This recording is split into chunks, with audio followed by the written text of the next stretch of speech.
10 रुपए का दाम देगा या आपसे कह डालेगा कि ये गेहूं ठीक नहीं है, मुझे चाहिए नहीं, ये सब उसी पर निर्भर होगा।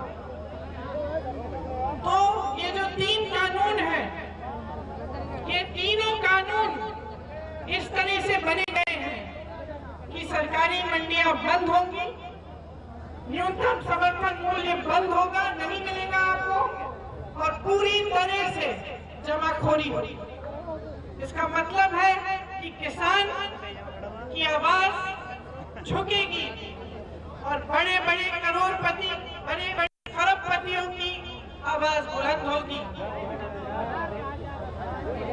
आपको प्रधानमंत्री मोदी जी ने पिछले चुनाव में कहा था कि जो गन्ने का बकाया है, जो खास तौर से इस पश्चिमी उत्तर प्रदेश की समस्या है, उसको वो हल करेंगे।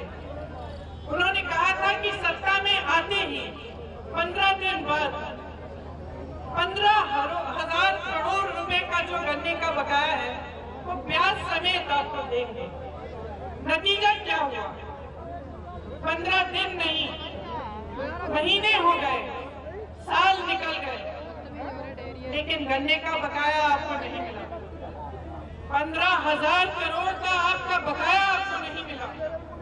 लेकिन नरेंद्र मोदी जी के 2 हवाई जहाज 16,000 करोड़ रुपए में खरीदे गए हैं सरकार से। आप सोच सकते हैं कि इनकी जबान में कितना वजन है। इन्होंने आपको कहा था आपका बकाया मिलेगा, क्या किया इन्होंने? अपने लिए 2 हवाई जहाज खरीदे जिससे दुनिया भर में घूम सकते हैं। क्या किया इन्होंने? दिल्ली में संसद भवन की सुंदरीकरण के लिए 20,000 करोड़ रुपए सरकार के रखे।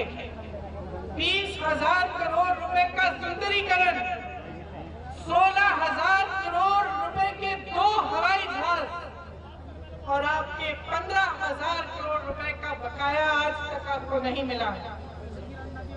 समझ लीजिए, बहुत देख लिया आपने इनकी बातों का मूल आपने बहुत देख लिया। इनका 56 इंच का सीना देख लिया, जिसके अंदर एक छोटा सा दिल है जो सिर्फ अपने खरबपति मित्रों के लिए धड़कता है। वो किसान का दिल नहीं समझ रहे हैं। किसान का दिल इस धरती, इस देश की धरती के लिए धड़कता है, क्योंकि उस धरती को वो सींचता है। उस धरती से उसकी जान जुड़ी हुई है। उस धरती से ही, उस किसान ने ही इस देश को आत्मनिर्भर बनाया। हरित क्रांति, श्वेत क्रांति के जरिए इस देश को आत्मनिर्भर बनाने वाला किसान है। यही किसान का बेटा सीमा पर सुरक्षा करता है, सीमा पर तैनात होकर इस देश की सुरक्षा करता है, इस देश के लिए अपनी जान देता है, इस देश के लिए शहीद होता है। उसी किसान का बेटा एक जवान बनकर प्रधानमंत्री की सुरक्षा करता है। उसी किसान का बेटा प्रधानमंत्री के लिए तैनात होता है और उसे सुरक्षित रखता है। लेकिन ये प्रधानमंत्री किसान का दिल नहीं पहचान रहे हैं, किसान का रोज अपमान कर रहे हैं। इनके जितने भी पार्टी के लोग हैं, इनके जितने भी मंत्री हैं, रोज कहते हैं कि किसान नहीं बैठा है, किसान आंदोलन नहीं कर रहा है, ये सच्चा आंदोलन नहीं है। कहते हैं कि ये आतंकवादी है, ये देशद्रोही है। प्रधानमंत्री ने खुद संसद में किसानों का अपमान किया। क्या कहा उन्होंने? हंसे, किसानों को आंदोलन जीवी कहा। क्या मतलब है इसका? क्या मतलब है आंदोलन जीवी का? किसान आंदोलन कर रहा है अपने जीवन के लिए, अपनी मिट्टी के लिए, अपने देश के लिए, अपने बेटे के लिए जो हमारी सीमा पे खड़ा हुआ है। उसका मजाक उड़ाने वाला, उसको देशद्रोह कहने वाला, उसको आतंकवादी कहने वाला, वो देशभक्त नहीं है। वो देशभक्त कभी नहीं हो सकता जो किसान के दिल को नहीं पहचान सकता। इस देश को किसान ने बनाया है। 78 दिनों से किसान दिल्ली बॉर्डर पर बैठा है। मोदी जी अमेरिका हो आए, पाकिस्तान हो आए, चीन हो आए, लेकिन जिस शहर में रहते हैं उसके बॉर्डर तक नहीं पहुंच पाए। 78 दिनों के लिए किसान उनका इंतजार कर रहे हैं कि जिनको हमने वोट दिया, जिनको हमने सत्ता दी, जिनको हमने प्रधानमंत्री बनाया, वो हमारी बात सुनेंगे, वो हमारे पास आएंगे, लेकिन वो नहीं आए। उल्टा संसद में खड़े होकर उन्होंने मजाक उड़ाया। उनके मंत्रियों ने अब शब्द बोले, जो 215 किसान शहीद हुए उनका आदर नहीं किया, उनका अपमान किया। लेकिन जो इस देश को बेच डालता है, जो हवाई अड्डे, railway, LIC, BSNL, MTNL, BPCL, Air India, NTPC, BHEL, SAIL, ONGC को बेच डालता है, इससे आप क्या उम्मीद रख रहे हैं? क्या उम्मीद रख रहे हैं? मैं आज यहाँ आई हूँ आपको बताने कि कांग्रेस पार्टी और मैं और कांग्रेस की एक एक नेता आपके साथ खड़े हैं। आपके साथ इस आंदोलन में हम खड़े हैं। हमारी शक्ति आपकी शक्ति है। लेकिन मैं ये भी बताने आई हूँ बहनों और भाइयों, जाग जाइए। जिससे आप उम्मीद रख रहे हैं वो आपके लिए कुछ नहीं करेंगे। आपने इनका राज देख लिया, सब कुछ देख लिया, अब समझदार बन जाइए। समझ लीजिए कि सच्चाई क्या है। जब ये आपसे बड़े बड़े वादे करते हैं तो समझ जाइए कि ये वादे खोखले हैं, ये शब्द खोखले हैं। इन्होंने अपने बड़े बड़े खरबपति मित्रों के लिए सब कुछ किया है, उनके लिए सारे दरवाजे खोल दिए। जब लॉकडाउन हुआ, कोरोना महामारी आई, उस समय कहां थे? कहां थे ये खरबपति मित्र? जब तमाम लोग इन्हीं सड़कों पे, इन्हीं हाईवे पे पैदल चल के गांव की तरफ रवाना हुए, तो कहां थी ये सरकार? क्या सुविधा बनाई? किस तरह से मदद की आपकी? जिन लोगों के लिए ये काम करते हैं वो लोग आपकी परवाह नहीं करते, ये खुद आपके लिए परवाह नहीं करते। अब समझ जाने की बात है, समय आ गया है, आप जागे, पीछे मत हटिए। आपने आंदोलन शुरू किया है, ये आपके अस्तित्व का आंदोलन है, ये आपकी जमीन का आंदोलन है। एक भी कदम पीछे मत हटिए। हम आपके साथ खड़े हैं, आपके साथ लड़ेंगे। जब तक ये कानून रद्द नहीं होंगे तब तक हम पीछे नहीं रहेंगे। आपको मालूम है कि कांग्रेस की सरकार के समय आपके लिए क्या क्या किया गया था। अगर कांग्रेस की सरकार आएगी तो ये कानून रद्द किए जाएंगे, आपको न्यूनतम समर्थन मूल्य मिलेगा, आपकी मदद के लिए कानून बनेंगे, आपको पीसने के लिए नहीं बनेंगे। हम आपके दिलों के साथ, आपके जीवन के साथ राजनीति नहीं करेंगे। आपका बंटवारा करके धन के नाम पर, जाति के नाम पर आपको अलग करके आपको तोड़ेंगे नहीं, आपको जोड़ेंगे। और मैं ये कहना चाहती हूँ कि इस आंदोलन में आप सब जुड़िए, एक एक किसान जुड़े, चाहे किसी भी मजहब का हो, किसी भी जाति का हो। पूरे उत्तर प्रदेश के किसान की आवाज उठनी चाहिए। जिस तरह से कुछ दिनों पहले एक किसान ने 40 क्विंटल गोभी सड़क पर फेंक दी कि मेरे कोई काम की नहीं है ये, क्योंकि उसको 1 रुपए किलो का दाम मिल रहा था। उस तरह से कभी नहीं होना चाहिए।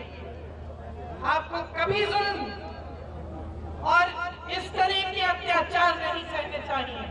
आप खड़े होइए, हिम्मत बनाइए, हम आपके साथ हैं। जय जवान, जय किसान, जय जवान, जय किसान, जय जवान, जय किसान, जय हिंद।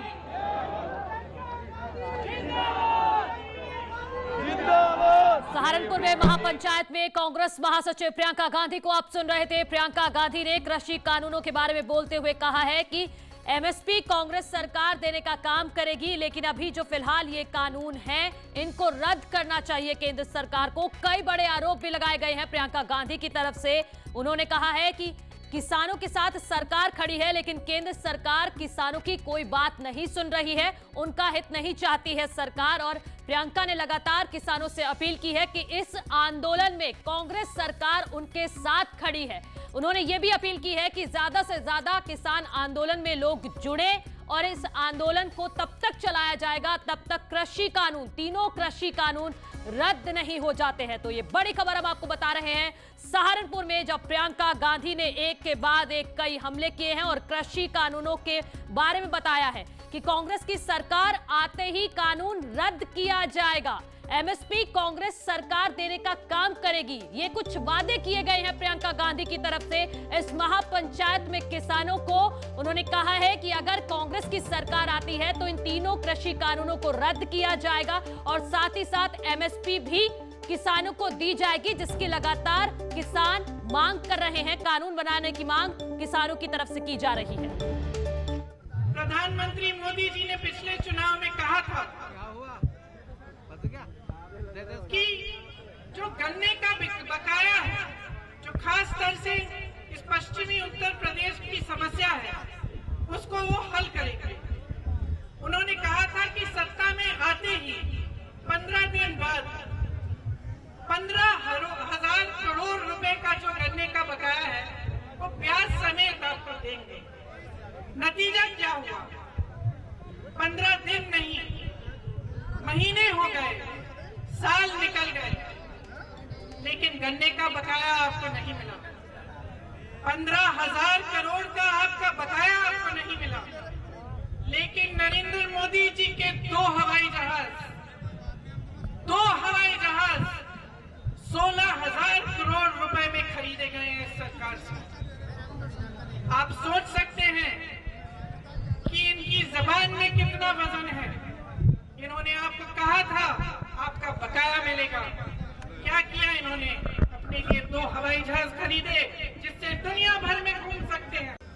इनका 56 इंच का सीना देख लिया, जिसके अंदर एक छोटा सा दिल है जो सिर्फ अपने खरबपति मित्रों के लिए धड़कता है। वो किसान का दिल नहीं समझ रहे हैं। किसान का दिल इस धरती, इस देश की धरती के लिए धड़कता है, क्योंकि उस धरती को वो सींचता है। उस धरती से उसकी जान जुड़ी हुई है। उस धरती से ही, उस किसान ने ही इस देश को आत्मनिर्भर बनाया। चलिए आगे बढ़ते हैं। आगरा से बड़ी खबर है। पैतृक गांव पहुंचा है शहीद सिपाही का पार्थिव शरीर। कासगंज में कल शहीद हुए थे सिपाही देवेंद्र। पैतृक गांव नगला बिंदु में उनका अंतिम संस्कार किया जाएगा। सिद्धपुरा के नंगला धीमर गांव में हमला हुआ था, जिसमें सिपाही देवेंद्र शहीद हो गए। तो कासगंज में कल शहीद हुए थे सिपाही देवेंद्र। अब उनका पार्थिव शरीर उनके पैतृक गांव लाया गया है और थोड़ी देर बाद अब उनका अंतिम संस्कार किया जाएगा। कासगंज में एक शराब माफिया को समन देने पहुंची थी पुलिस और उसी दौरान गांव वालों ने सिपाही देवेंद्र की पीट कर हत्या कर दी थी। सिद्धपुरा के नगला धीमर गांव में यह हमला हुआ था, जिसमें देवेंद्र बुरी तरह से घायल हो गए थे और उसके बाद अस्पताल में उन्होंने अपना दम तोड़ दिया। ये वही सिपाही का पार्थिव शरीर अब उनके पैतृक गांव पहुंचा है और अब से कुछ देर बाद उनका अंतिम संस्कार किया जाएगा। आगरा के ये रहने वाले हैं और सभी इस खबर से बेहद ही हैरान है, परेशान है और पूरा आगरा इस वक्त उनकी आंखें नम हैं, क्योंकि बेहद ही कम उम्र में सिपाही देवेंद्र शहीद हो गए। तो 3 तस्वीरें आप देखिए और समझिए। देवेंद्र के पिता को आप देख रहे हैं, रो रो कर उनका बुरा हाल है और शहीद सिपाही की ये छोटी सी बेटी, ये देखिए। तीन तस्वीरें आपके सामने। शहीद सिपाही देवेंद्र हैं और उनका परिवार जिसका रो रो कर बुरा हाल है, और देवेंद्र की एक छोटी सी बेटी भी है। अभी हाल ही में कुछ दिनों पहले ही उनकी शादी हुई थी, और 5 तस्वीरों के जरिए भी हम आपको समझा रहे हैं इस पूरी खबर को। पुलिस टीम पर किस तरह से हमला हुआ, सिपाही की हत्या हो जाती है, दरोगा घायल हो जाते हैं, और सीएम योगी आदित्यनाथ भी इस मामले में काफी सख्त हैं। कासगंज में मंगलवार को पुलिस टीम पर हमले के मामले में एक आरोपी को मुठभेड़ में मार गिराया गया है। जिस आरोपी को ढेर किया गया है उसकी पहचान मुख्य आरोपी मोती धीवर के भाई एलकार के रूप में हुई है। सीएम योगी ने मृतक सिपाही के परिवार वालों को 50 लाख रुपए की आर्थिक मदद और परिवार के एक शख्स को सरकारी नौकरी देने का ऐलान किया है।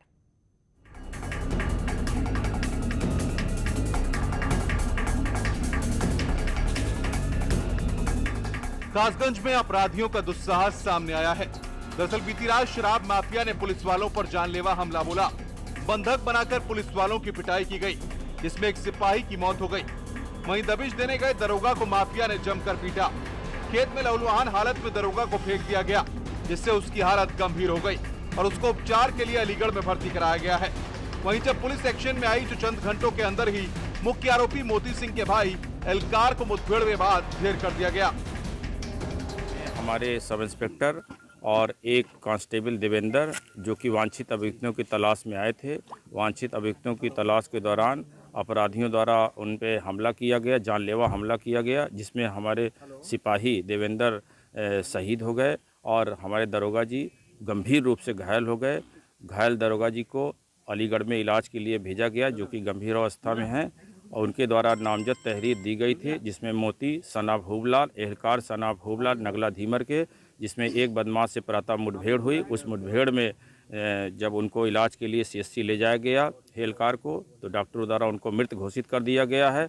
मोती और उनके अन्य साथी भागने में सफल हो गए। हमारी टीम लगातार उन पर पीछा कर रही है, दबिश कर रही है, और उनके द्वारा जो असलहा लूटा गया उसकी बरामदगी का प्रयास किया जा रहा है। पुलिस पर हमले का मुख्य आरोपी मोती सिंह अभी भी पुलिस की गिरफ्त से बाहर है। इसको पकड़ने के लिए पुलिस की टीमें लगातार दबिश दे रही हैं। वहीं मौके पर आगरा के एडीजी अजय आनंद और अलीगढ़ के आईजी पीयूष मौर्या लगातार कैंप किए हुए हैं।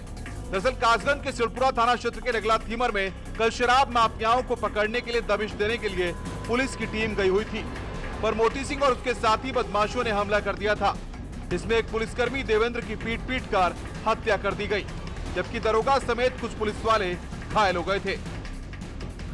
मोती धीमर और उसके भाई एलगार ने पुलिस टीम पर अपने साथियों के साथ हमला कर दिया, जिसमें हमारा जवान शहीद हो गया और दरोगा जी काफ़ी गंभीर रूप से घायल हो गए, जिसमें एलगार जो नामजद अभियुक्त है वो घायल हुआ, जिसे अस्पताल ले जाया गया, वहाँ जहाँ उसकी मृत्यु हो गई। अन्य जो अपराधी हैं उसकी सभी की तलाश चल रही है, जिसमें मुख्यतः मोती हैं। जो हमारा जवान शहीद हुआ है उसके लिए शासन की तरफ से 50 लाख रुपए का अनुदान और एक व्यक्ति के घर में एक व्यक्ति को नौकरी का आश्वासन मिला है। वहीं घटना के बाद सीएम योगी आदित्यनाथ ने आरोपियों पर एनएसए लगाने और कड़ी कार्रवाई करने का निर्देश दिया है। वहीं मृत सिपाही के परिजनों को 50 लाख रुपए की आर्थिक मदद और सरकारी नौकरी देने की घोषणा की गई है। कासगंज से न्यूज़ 18 के लिए अजयेंद्र शर्मा की रिपोर्ट। यहाँ रुको एक छोटे से ब्रेक के लिए, जल्द लौट रहे हैं।